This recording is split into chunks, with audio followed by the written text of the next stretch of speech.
They laughed before she even reached the line. Not loud laughter at first, just the kind that starts in the chest and leaks out through smirks. The kind that says you do not belong here before a word is spoken. When the instructor finally looked at her and said, "Take off your uniform," the laughter grew. They thought it was a command meant to shame her. They had no idea it would end their laughter forever. Asterisk, what city are you watching from today? If this story resonated with you, hit subscribe for more stories about extraordinary people. Her name was Mara Hayes, and she stood perfectly still on the training field, spine straight, eyes forward, jaw set. The California sun burned down on the gravel, reflecting off boots and helmets, off sweat and ego. This was supposed to be another joint training rotation, a place where elite units brushed shoulders, compared strength, tested pride. For Mara, it was supposed to be quiet, anonymous, temporary. She wore a plain training uniform with no visible insignia, no patches that told stories, no markings that hinted at rank or history. To most people, she looked like a junior support trainee who had wandered into the wrong place. A mistake waiting to be corrected.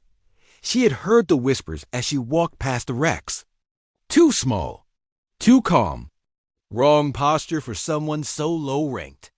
One of the men had leaned toward another and muttered that she must be lost. Another said she would not last the morning. Mara did not react. She never did. Years of training had taught her that silence was sometimes the sharpest weapon. The instructor, a broad-shouldered man with a voice worn down by years of shouting orders, stopped in front of her. He scanned her uniform once, then again, slower this time. His expression hardened, not with anger, but with irritation. "Where is your unit patch?" he asked. "Removed for joint training, sir," she replied evenly. That answer earned a few more laughs. Someone behind her said rules did not apply when you were trying to hide incompetence.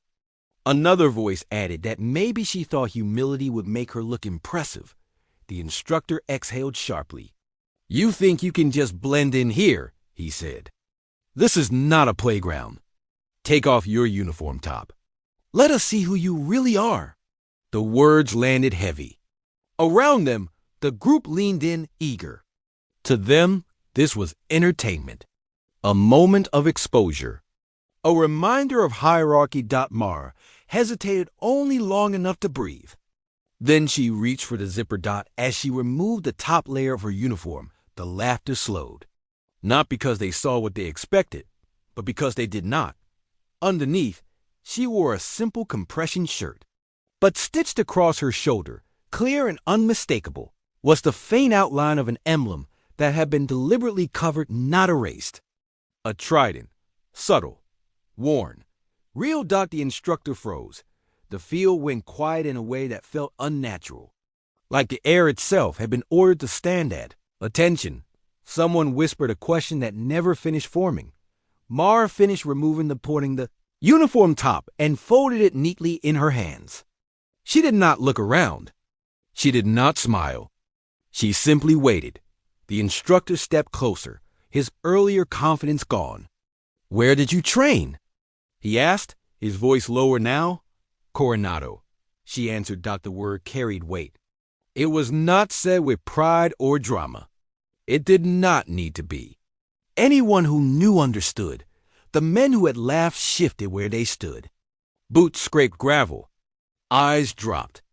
One of them swallowed hard. "You were instructed to remove identifying marks."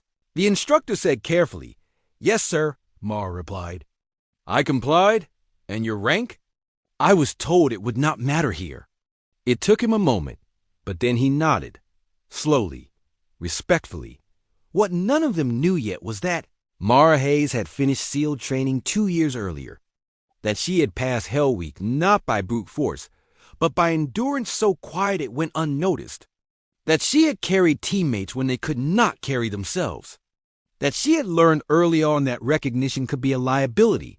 This training rotation was never meant to test her. It was meant to test others.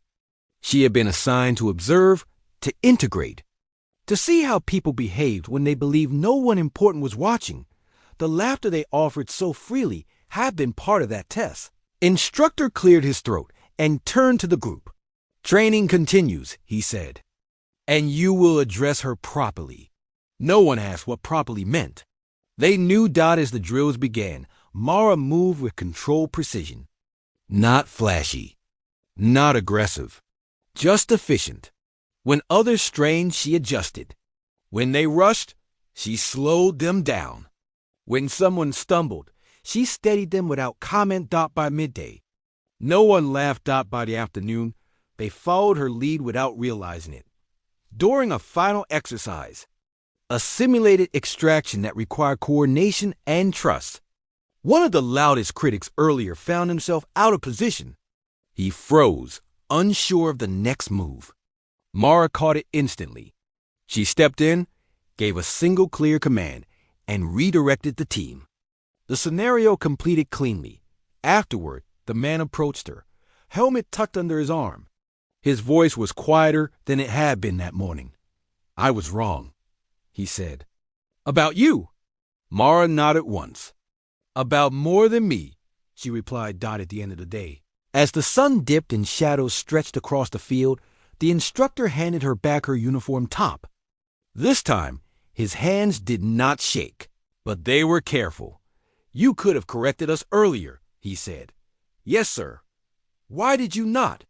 She looked out over the field, at the men who had learned something without being told.